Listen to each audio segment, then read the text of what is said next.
Hey, welcome to Half the Battle. Today we'll be looking at Ace, the Ace pilot of GIJoe. Man, sometimes they really don't try with the code names, do they? As always, we'll be looking at the toys, comic, and cartoon. His first figure was released in 1983, and what the hell is he wearing? Yeah, back in the day, even now, the first thing that springs to mind here isn't pilot, but rather astronaut. When I was a kid, I must admit I didn't really like this figure much, as to me, he didn't look like a real pilot. But as it turns out, he does! You see, this outfit sorta resembles the real-life pressure suits worn by the SR-71 Blackbird or the U-2 pilots, but futured up. Looks like they were going for both a future and a retro look with this figure.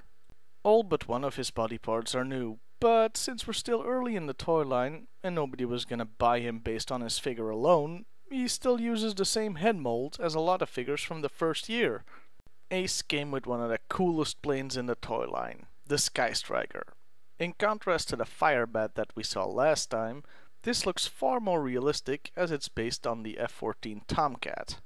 It has a lever that makes it possible to retract the landing gear while at the same time moving the wings, though I've always been a little worried that the landing gear would come off if you use it. The Sky Striker isn't to scale with the action figures, of course, because if GIJoe vehicles were to scale, then, to give but one example, the aircraft carrier would be over 65 feet long. If I had to nitpick, the only thing I can think of is that Ace, an Air Force pilot, really shouldn't be flying this thing, as the Tomcat was strictly a Navy fighter. Ace's second figure looks a lot more like a traditional pilot. Ironic, since the vehicle he came with was, well, this. Yeah, drink that in. By this time, 1993, the toy line had, shall we say, drifted a bit from realism. Yikes.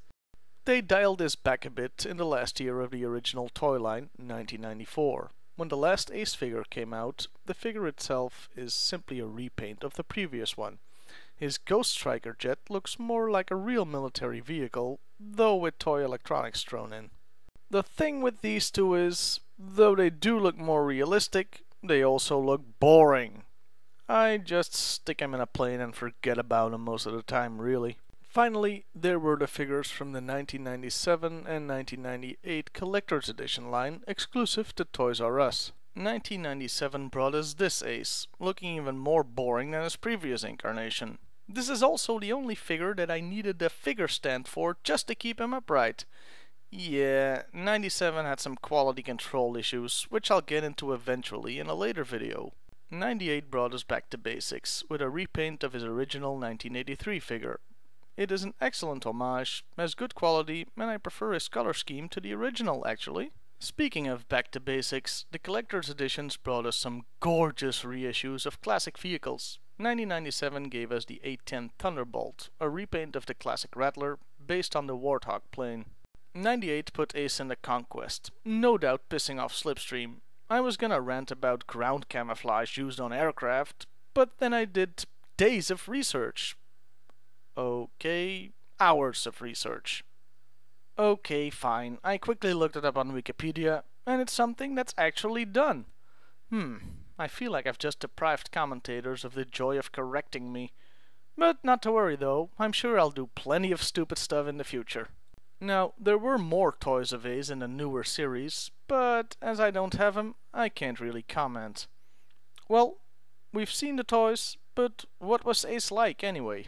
Personality-wise, his file cards have the standard, he's an excellent pilot, best of the best, blah blah blah. Of course he's good, he's on the frickin' Joe team. It also mentions he likes to gamble. A lot. Specifically poker. Now, I'm not gonna get into an argument about how much of poker is gambling and how much is skill. All I know is that once, when playing poker, a friend of mine remarked that I have to be a smarter poker player in order for me to do something stupid, and he would have totally won the hand if I had done that. Whatever. I don't pretend to fully understand poker, and he still owes me $5. The file cards mentioned that having a crippling gambling addiction would be a bit of a problem for getting into the Joe team. But hey, it doesn't count, since he never loses. Ever. Yeah, calling bullcrap on that one. He would have been the poker world champion if that were true. The cartoon took his gambling into account. Oh boy, did it ever take it into account. I see him. Time to reshuffle this deck. You drowned the darn thing! Don't count your money yet. It might be bluffing. I'm here, but he darn near dealt me out. That's right, folks. No matter the situation, he'll have a pun ready for you. That's really all the characterization he got in the cartoon. You see, the problem here is Ace is supposed to be the Sky Striker pilot. But everybody in the cartoon can fly a Sky Striker. Everybody. Even the damn dog, apparently. Sure, they mention he's the best pilot. I mean Ace, not the dog. But since they seem to have an unlimited supply of Sky Strikers, as well as pilots, he gets lost in the shuffle.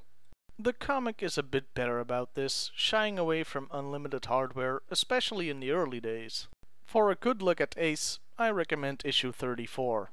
It's all about a tense encounter between Ace and his Cobra counterpart, Wild Weasel.